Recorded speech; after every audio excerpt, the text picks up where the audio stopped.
يهده الله فلا مضل له ومن يضلله فلا هادي له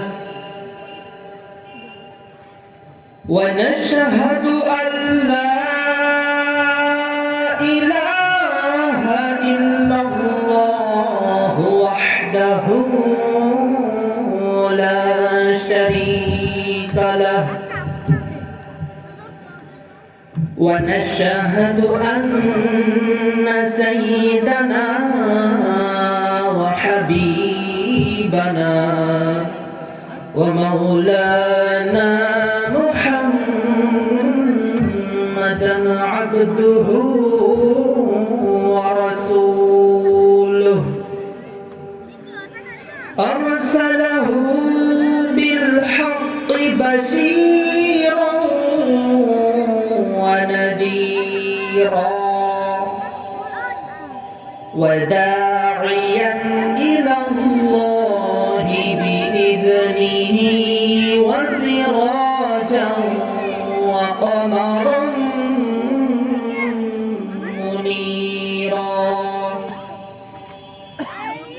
فقد قال رسول الله صلى الله عليه وسلم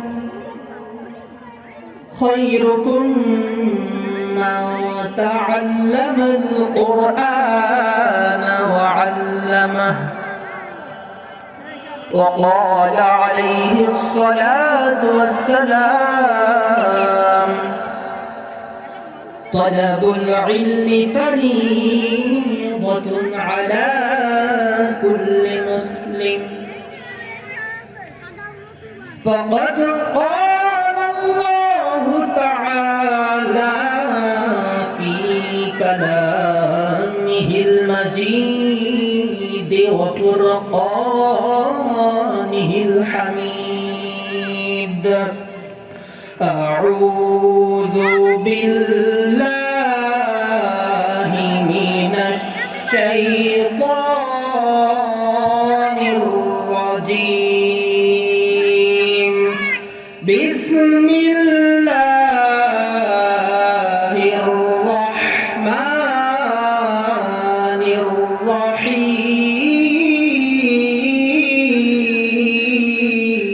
الرحيم إن الله وملائكته يصلون على النبي يا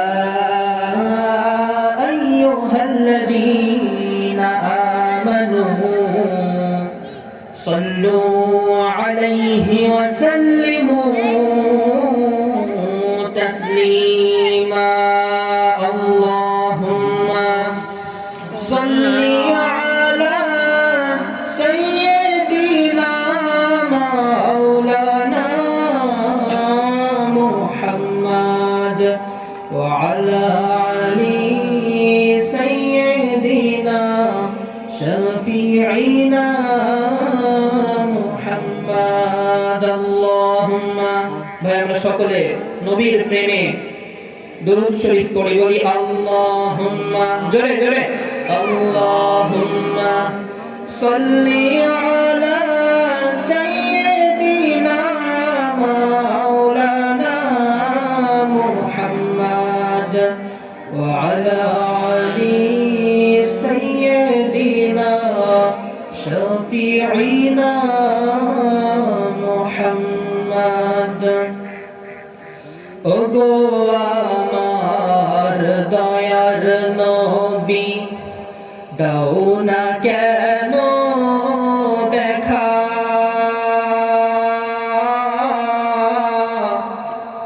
আর কত কাল তোমার জন্য কাঁদব আমি একা তোমার জন্য কেঁদে কেঁদে হলাম পাগল পারা কেউ জানে না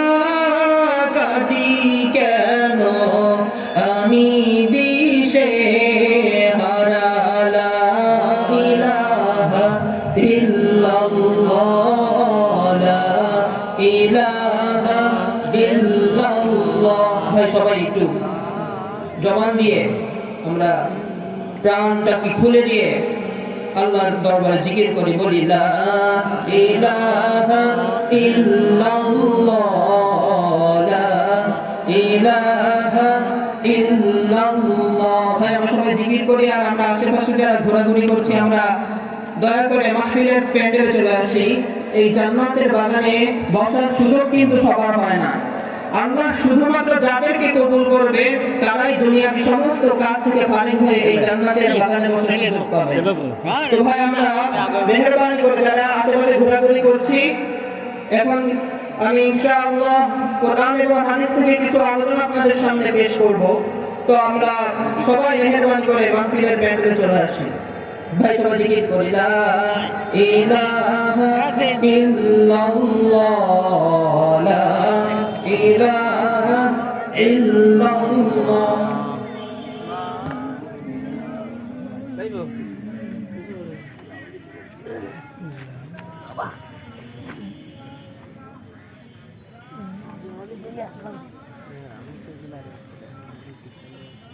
সভাপতি আইছে দেখতে না, হ্যাঁ দেখতে না, এখনো আসে নাই। সপ্তম বার্ষিক ওয়াজ মাহফিলের সম্মানিত সভাপতি, প্রধান অতিথি সহ এখানে উপস্থিত অন্যান্য ওলামায়ে কেরামগণ এবং আমার সামনে উপস্থিত বিভিন্ন জায়গা থেকে আগত, দূর দূরান্ত থেকে আগত কোরআন প্রেমিক, রাসূল প্রেমিক, হাদিস প্রেমিক, আল্লাহর আশিক বান্দারা এবং পর্দার আড়ালে অবস্থানরতা মা খাদিজাতুল কুবরা রাদিয়াল্লাহু তাআলা আনহা, রাবিয়া বসরি রাদিয়াল্লাহু তাআলা আনহাদের মতো মা ও বোনেরা, আমি আলোচনার শুরুতেই সবাইকে জানাচ্ছি আন্তরিক মোবারকবাদ ও সালাম। আসসালামু আলাইকুম ওয়া রাহমাতুল্লাহি ওয়া বারাকাতুহু। ওয়া আলাইকুম আসসালাম ওয়া রাহমাতুল্লাহি ওয়া বারাকাতুহু। মুহতারাম হাজিরিন, আপনারা কেমন আছেন? আলহামদুলিল্লাহ। আলহামদুলিল্লাহ। হাদিসের মধ্যে এসেছে যে ব্যক্তি আল্লাহ তাআলার নিয়ামতের শুকরিয়া যত বেশি আদায় করবে, আল্লাহ তাআলা তার নিয়ামতকে বাড়িয়ে দিবেন। সুবহানাল্লাহ। আর জোরে বলি সুবহানাল্লাহ। সুবহানাল্লাহ বলতে কি কষ্ট হয়? না। 1 সেকেন্ড লাগে। কতটুকু সময় লাগে? 1 সেকেন্ড। হাদিসের মধ্যে এসেছে যে ব্যক্তি একবার সুবহানাল্লাহ বলবে, আসমান এবং জমিনের মধ্যে যত ফাঁকা স্থান আল্লাহ তাআলা তাকে সওয়াব দিয়ে পরিপূর্ণ করে দিয়ে তার আমলনামায় ঢুকিয়ে দেবেন। বলে সুবহানাল্লাহ। তো আল্লাহ তাআলা যে আমাদেরকে এই মাহফিলের এখানে আসার সুযোগ করে দিয়েছেন, এখানে কিন্তু চাইলেই আসা যায় না। আল্লাহ তাআলা শুধুমাত্র যাদেরকে তৌফিক দিবেন, শুধু সেই মাত্র এই জান্নাতের বাগানের ফুল হিসেবে আল্লাহ তাআলা যাকে কবুল করবেন সেই শুধু আসতে পারবেন। এমন হতে পারে যে অনেকে আসার ইচ্ছা করেছিল এই মাহফিলে, কিন্তু হয়তো সে অসুস্থ হয়ে পড়েছে অথবা কোনো দুনিয়াবি কাজে মশগুল হয়ে গিয়েছে। কিন্তু আল্লাহ তাআলা আমাদেরকে অন্যান্য দুনিয়াবি কাজ থেকে ফারিগ করে যে আল্লাহ তাআলা আমাদেরকে এখানে আসার সুযোগ করে দিয়েছেন, কোরআন এবং হাদিসের কথা শোনার সুযোগ করে দিয়েছেন, এর জন্য আমরা আবারও সবাই কালিমাতুশ শুকর আদায় করি, বলি আলহামদুলিল্লাহ। আলহামদুলিল্লাহ। মুহতারাম হাজিরিন, আমি আপনাদের সামনে আজকে এই অল্প সময়ের মধ্যে যে বিষয়টাকে নিয়ে আলোচনা করব, আমার নির্ধারিত আলোচনার বিষয়বস্তু হলো ইসলামে জ্ঞান চর্চার গুরুত্ব এবং দ্বীনি ইলমের ফজিলত। আল্লাহ তাআলা পবিত্র কুরআনুল কারীমের সর্বপ্রথম যে সূরাটি নাযিল করেছেন সূরাতুল আলাক। আল্লাহ তাআলা সর্বপ্রথম যে শব্দ দিয়ে কোরআনকে স্টার্ট করলেন, ইকরা বিসমি রাব্বিকাল্লাযী খলাক খলাকাল ইনসানা মিন আলাক اقرأ وربك الأكرم الذي আল্লামা বিল কলম। আল্লাহ তাআলা সর্বপ্রথম যে শব্দটি ইউজ করেছেন সেটা হলো ইকরা, অর্থ তোমরা পড়ো, পড়ো তোমার প্রভুর নামে যিনি তোমাকে সৃষ্টি করেছেন। আল্লাহ বলছে read in the name of Allah who is creator of all the creation. তো পড়তে হবে, কারণ আল্লাহ তাআলা আমাদেরকে জানার জন্য দুনিয়াতে পাঠিয়েছেন। আমাদের সৃষ্টির উদ্দেশ্য কি? আল্লাহ তাআলা পবিত্র কোরআনুল কারীমে ইরশাদ করেছেন, ওয়া মা খালাকতুল জিন্না ওয়াল ইনসা ইল্লা লিয়াবুদুন, যে আমি মানুষ এবং জিন জাতিকে শুধুমাত্র আমার ইবাদতের উদ্দেশ্যে সৃষ্টি করেছি। তো যদি ইবাদত করতে হয়, ইবাদত করতে হবে যেভাবে ইবাদত করলে আল্লাহ তাআলা খুশি হয়, রাজি হয়, সেভাবে আমাদেরকে ইবাদত করতে হবে। তো এর জন্য আল্লাহ তাআলা সর্বপ্রথম যেই শব্দটি দিয়েছেন সেটা হলো তোমাদেরকে জানতে হবে। আল্লাহ তাআলা বলেছেন, যেমনটা জান্নাতি আর জাহান্নামী কখনো এক হতে পারে না, ঠিক তেমনি যে জানে আর যে জানে না সে কখনো সমান হতে পারে না। এর জন্য আমাদেরকে জানতে হবে, ইলম অর্জন করতে হবে, এবং যারা ইলম চর্চার মধ্যে থাকে আলেমে দ্বীনের কাছে আসতে হবে, তাদের সোহবতে থাকতে হবে, মাহফিলের আসতে হবে, ইমাম সাহেবদের কাছে যেতে হবে। কিসের জন্য? ইসলামের শিক্ষা অর্জন করার জন্য। আল্লাহ তাআলা পবিত্র কুরআনুল কারীমের 28 নম্বর পারা 7 নম্বর পৃষ্ঠা সূরাতুল হাশর আয়াত নম্বর 20 আল্লাহ তাআলা বলছেন, লা ইয়াস্তাবি আসহাবুন নারি ওয়া আসহাবুল জান্নাহ, আসহাবুল জান্নাতি হুমুল Faizun.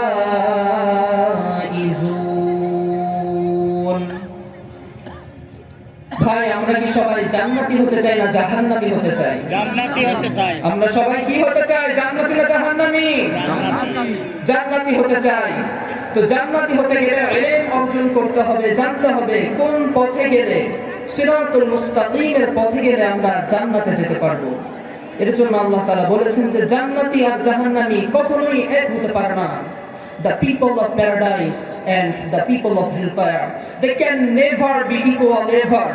The people of paradise gain the ultimate success in life. Subhanallah. আল্লাহ তাআলা বলছেন যে জান্নাতি আর জাহান্নামী তারা কখনোই এক হতে পারে না। যারা জান্নাতের অধিবাসী তারাই প্রকৃতপক্ষে সফল কাম। বলেন সুবহানাল্লাহ। তো এই জান্নাতে যেতে গেলে আমাদের সবথেকে যে জিনিসটি সবথেকে গুরুত্বপূর্ণ সেটি হলো যে আমাদেরকে কোরআন মাজিদকে বেশি বেশি পাঠ করতে হবে। আল্লাহ তাআলা কোরআনে কি বলেছে সেটা আমাদেরকে জানতে হবে। আর এই কোরআনের ধারক এবং বাহক কারা? যারা আলেমে দ্বীন। এর জন্য আমাদের ছেলেদেরকে মাদ্রাসায় দেওয়ার দরকার আছে না নাই? ইসলামিক জ্ঞান চর্চার গুরুত্ব কত এবং আলেমে দ্বীনের মর্যাদা কত, এই সম্পর্কে আল্লাহ রাসূল সাল্লাল্লাহু আলাইহি ওয়াসাল্লাম বলেছেন, তালাবুল ইলমি ফারিদাতুন আলা কুল্লি মুসলিম, যে দ্বীনি ইলম শিক্ষা করা এটা প্রত্যেক মুসলমানের উপর ফরজ। আমার যদি নামাজ পড়তে হয় আমাকে জানতে হবে যে নামাজ পড়তে গেলে আমাকে কি কি প্রয়োজন। নামাজ পড়তে গেলে যতটুকু জ্ঞান অর্জন করা প্রয়োজন ততটুকু জ্ঞান অর্জন করা প্রত্যেকের জন্য ফরজ। অর্থাৎ নামাজ যার পরে ফরজ, নামাজের প্রয়োজনীয় মাসালা তার জানা এটাও ফরজ। যার পরে রোজা রাখা ফরজ, রোজার জ্ঞান অর্জন করা তার উপর ফরজ। যার পরে হজ করা ফরজ, হজের জ্ঞান তার অর্জন করা ফরজ। কিন্তু যার পরে হজ ফরজ নয় তার হজের জ্ঞান না থাকলেও চলবে। তো এর জন্য ভাই আমাদেরকে প্রত্যেকের খেয়াল রাখতে হবে যে আমাদের ছোট বাচ্চাদেরকে আমরা দুনিয়াবী শিক্ষায় শিক্ষিত করলেও সবার আগে মাদ্রাসা শিক্ষা দেওয়ার প্রয়োজন আছে না নাই? আছে। কোরআনের শিক্ষা কি স্কুলে শেখানো হয়? বর্তমানে যে স্কুলে কি শেখানো হয়? ABCD হাট্টি মাটিম টিম তারা মাঠে পারে ডিম, আমি আজও পর্যন্ত এর কোনো অর্থ খুঁজে পেলাম না। কিন্তু যে নুরানি মাদ্রাসায় যদি একটা বাচ্চাদেরকে দেওয়া হয়, তাকে একদম ছোট বেলা থেকে তাদেরকে আল্লাহর রাসূলের হাদিস শেখানো হয়, যে ইসলামের যে বেসিক নলেজগুলো আছে এগুলো তাদেরকে শেখানো হয়, আমি মাঝে মাঝে দেখে অবাক হয়ে যাই যে ছোট ছোট বাচ্চা তারা নিজের অজান্তেই যখন মাদ্রাসা থেকে চলে আসে তখন নিজের অজান্তেই দেখি তারা পড়ছে আখলিস দীনাকা ইয়াকফিকাল আমালুল কলিল। কি পড়ছে না, এগুলো পড়ছে না বাচ্চারা? তো তারা কিন্তু নিজেরাও জানে না যে তারা কত দামি জিনিস শিখছে। তারা হয়তো এখন ছোট, এর গুরুত্বটা বোঝে না, কিন্তু তাদেরকে পিতামাতারা যে তাদেরকে এই শিক্ষাটা দিচ্ছে এর সওয়াব পিতামাতার ঘরে যাচ্ছে কি যাচ্ছে না? যাচ্ছে। আর যদি সন্তানদেরকে এই শিক্ষাটা না দেওয়া হয় তখন এর দায়ভারও সেই পিতামাতার উপরে বর্তায়। সেই সন্তান যদি তাকে দ্বীনি শিক্ষা না দেওয়া হয়, সেই সন্তান যখন বড় হবে সে যদি ইসলামের পথে না চলে তখন তার সম্পূর্ণ দায়ভার পিতামাতার উপরে বর্তাবে এবং কিয়ামতের ময়দানে হাসরের মাঠে সেই পিতামাতাদেরকে কাঠগড়ায় দাঁড় করানো হবে। এবং এই সন্তানদেরকে আমরা যদি ইলমে দ্বীন শিক্ষা না দেওয়া হয়, যদি আমরা তাদেরকে ভুল পথে একদম শুরুতেই যদি পরিচালিত করে দিই, তাহলে তাদের আমাদের জন্য পিতামাতাদের জন্য খুব কঠিন শাস্তি অপেক্ষা করছে।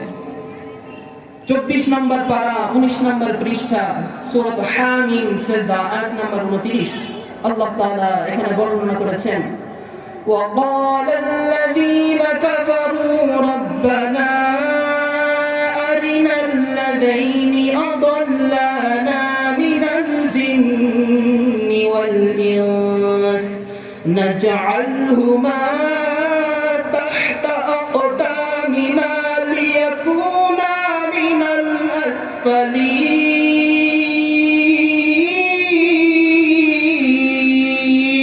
বলুন আল্লাহু আকবার।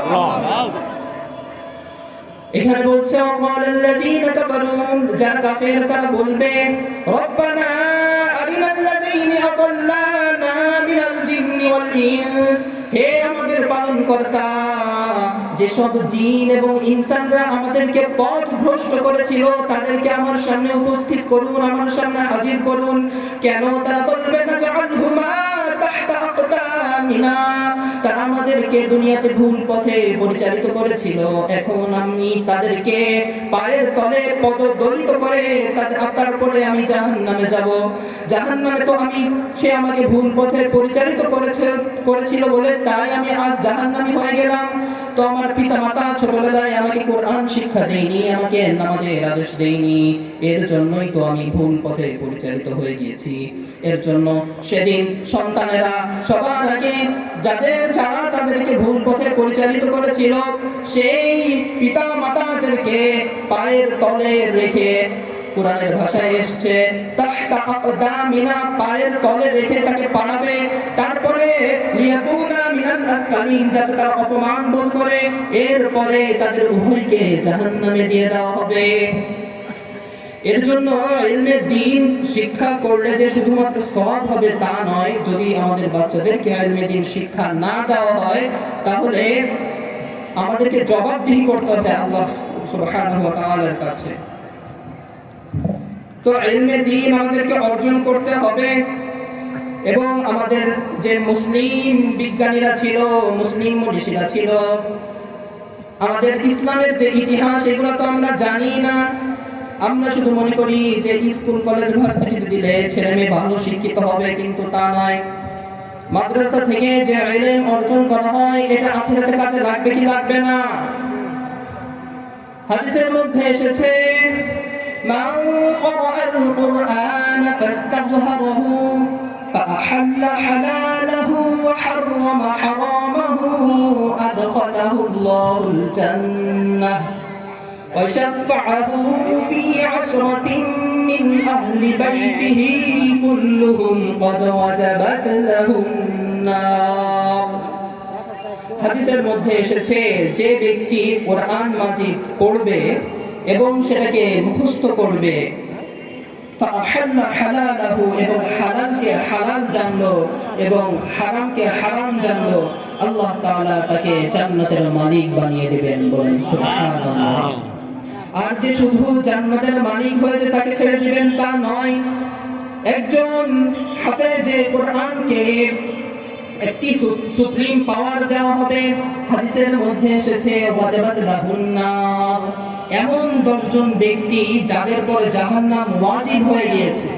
তো একজন হাফেজে কোরআন সেদিন তার নিজের পরিবারের এমন 10 জন ব্যক্তিকে জাহান্নামের আগুন থেকে নিয়ে জান্নাতে পৌঁছায় দেওয়ার জন্য আল্লাহ তাআলা করে সুপারিশ করবে, এবং আল্লাহ তাআলা বলবেন যে এই হাফেজের কোরআনের ওসিলাতে আমি তোমাদেরকে জান্নাতে দিয়ে দিলাম, বলেন সুবহানাল্লাহ।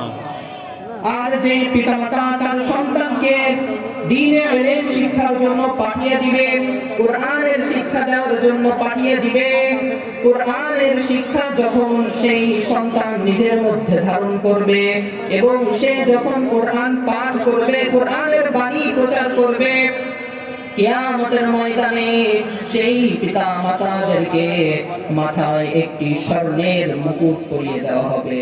সেই স্বর্ণের মুকুটের আলো হবে এত অধিক উজ্জ্বল যে সূর্যের আলো তাকে হার মানিয়ে দিবে, সূর্যের আলোকেও হার মানিয়ে দিবে। এমন আলো থাকবে সেই স্বর্ণের মুকুটে, সেই আলো দিয়ে জাহান্নাম, হাসর, পুলসিরাত সমস্ত কিছু পার হয়ে সে জান্নাতে পৌঁছে যাবে, বলুন সুবহানাল্লাহ। এর জন্য ইলমে দ্বীনের যে কত গুরুত্ব এবং ফজিলত, আল্লাহ তাআলা যে যারা কোরআনের জ্ঞান অর্জন করছে তাদের জন্য যে কি পরিমাণ সওয়াব আল্লাহ তাআলা লিখে দিয়েছেন তা বলে শেষ করা যাবে না। আমি বলতে চাই, ইসলামে কোরআনের শিক্ষার গুরুত্ব এমনি এমনি দেওয়া হয়নি। এই ইলম আল্লাহ তাআলা শিখিয়েছেন কাদেরকে? আল্লাহ তাআলা সর্বপ্রথম ইলম শিক্ষা দিয়েছেন হযরত আদম আলাইহিস সালাতু ওয়াস সালামকে। যখন আল্লাহ তাআলা মনস্থির করলেন যে পৃথিবীতে এমন একটি প্রতিনিধি সৃষ্টি করতে যাচ্ছি যাদের নাম হবে আদম, ফেরেশতা তখন বলল, ইয়া আল্লাহ, আপনি কি এমন কোন প্রতিনিধি পৃথিবীতে সৃষ্টি করতে যাচ্ছেন যারা পৃথিবীতে গিয়ে দাঙ্গা হাঙ্গামার সৃষ্টি করবে? এর সম্পর্কে সূরাতুল বাকারা পারা নাম্বার 1 পৃষ্ঠা নাম্বার 5 আল্লাহ তাআলা প্রথম 5 নাম্বার পৃষ্ঠার প্রথম আয়াতে বলেছেন, ক্বালু আতাজআলু ফীহা মান ইউফসিদু ফীহা ওয়া ইয়াসফিকু দিমা। আল্লাহ, আপনি কি এমন কাউকে সৃষ্টি করতে যাচ্ছেন যে যারা দুনিয়াতে নেমে দাঙ্গা হাঙ্গামা সৃষ্টি করবে? আল্লাহ তাআলা বললেন, ক্বালু ইন্নী আ'লামু মা লা তা'লামুন। আল্লাহ তাআলা ফেরেশতাদেরকে বলতেছেন, ইন্নী নিশ্চয়ই আ'লামু, যা আমি জানি, মা লা তা'লামুন, যা তোমরা জানো না। আদায় করে মাগরিবের নামাজ আদায় করে আল্লাহ তাআলা আদমকে সৃষ্টি করলেন, তারপর আদমকে সমস্ত পৃথিবীর জ্ঞান দান করলেন। وعلم آدم الأسماء كلها ثم عرضهم على الملائكة فقال أنبئوني بأسماء هؤلاء إن كنتم صادقين। আল্লাহ তাআলা আদম আলাইহিস সালাতু ওয়াস সালামকে সমস্ত পৃথিবীর জ্ঞান দান করে ফেরেশতাদের সামনে উপস্থিত করে বললেন যে, ফেরেশতারা তোমরা কি জানো?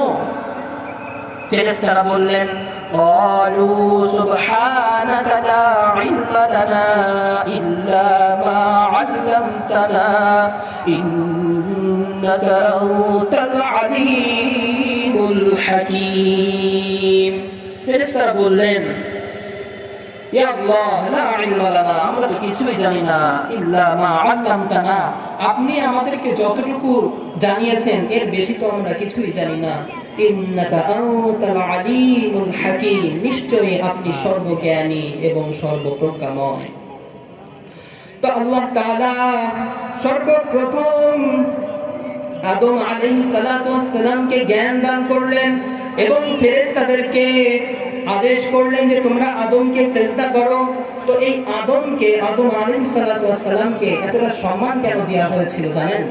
শুধুমাত্র তার জ্ঞানের কারণে। আল্লাহ তাআলা মানুষদেরকে যে মেধা দিয়েছে, এই মেধার বলেই মানুষ এত দামি। আশরাফুল মাখলুকাত, সৃষ্টির সেরা জীব। কিসের জন্য বলা হয়েছে মানুষকে? শুধুমাত্র এই জ্ঞানের কারণে।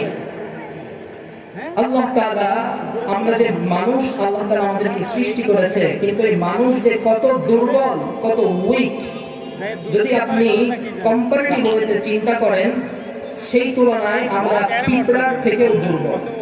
এখন বলবেন যে মানুষ এত বড়, পিঁপড়ার থেকেও কিভাবে দুর্বল?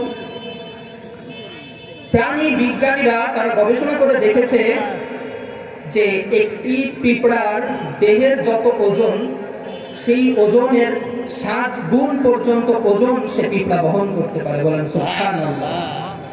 আপনি মনে করেন আপনার ওজন 80 কেজি, আপনার দেহের ওজনের ডাবল ওজন, দ্বিগুণ ওজন যদি আপনার ঘাড়ে চাপায় দেওয়া হয়, 160 কেজি চালের বস্তা যদি আপনার ঘাড়ে চাপায় দেওয়া হয়, আপনি কি হাঁটতে পারবেন?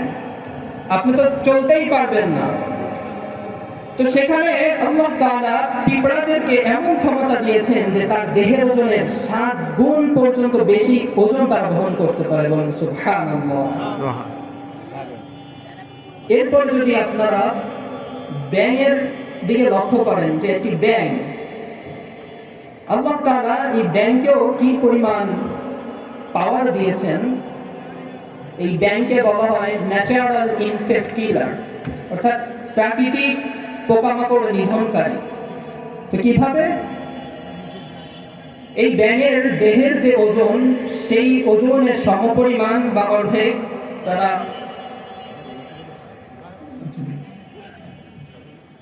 ব্যাঙের দেহের যে ওজন, এই দেহের ওজনের সমপরিমাণ পোকামাকড় তারা একদিনে খেয়ে শেষ করে দেয়। তো আপনার যে দেহের ওজন ধরেন 80 কেজি হয়, আপনি কি তার অর্ধেক খেয়ে শেষ করতে পারবেন একদিনে? না। 40 কেজি কি একদিনে কারোর পক্ষে খাওয়া সম্ভব? কখনোই সম্ভব না। কিন্তু দেখেন যে আল্লাহ তাআলা মানুষদেরকে এত কম পাওয়ার দিলেও আল্লাহ তাআলা মানুষদেরকে প্রধান যে পাওয়ারটি দিয়েছেন সেটা হলো মেধা। আমাদের কি ওড়ার ক্ষমতা আছে? পাখির তো ওড়ার ক্ষমতা আছে, আমাদের কি আছে? আমাদের ওড়ার ক্ষমতা নেই।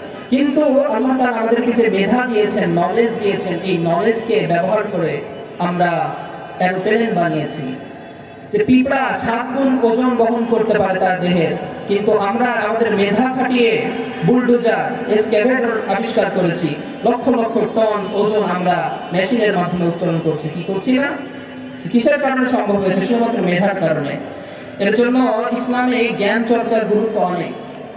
আল্লাহ তাআলা আমাদের আযান দিয়ে দিয়েছে, হয়তো সময় সংক্ষেপের কারণে আমার আলোচনা এখানেই শেষ করতে হচ্ছে।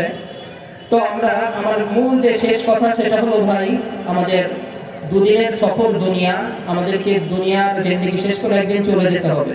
কিন্তু আমাদের মূল লক্ষ্য যে আখিরাত, সেই আখিরাতের জন্য আমাদেরকে কিছু মাল সামানা গুছিয়ে নিয়ে যেতে হবে। এর জন্য আমাদেরকে নেক সন্তান গঠন করে যেতে হবে দুনিয়াতে, যে আমাদের মৃত্যুর পর যেন আমাদের নেক সন্তানরা তারা যেন হাত তুলে দোয়া করতে পারে। কি ঠিক কি না? তো আল্লাহ তাআলা আমাদের সবাইকে কুরআন এবং হাদিসের পরে আমল করার তৌফিক দান করুন। বলি আমিন। ওয়া আখিরু দাওয়ানা আলহামদুলিল্লাহি রাব্বিল আলামিন। আসসালামু আলাইকুম ওয়া রাহমাতুল্লাহি ওয়া বারাকাতুহু।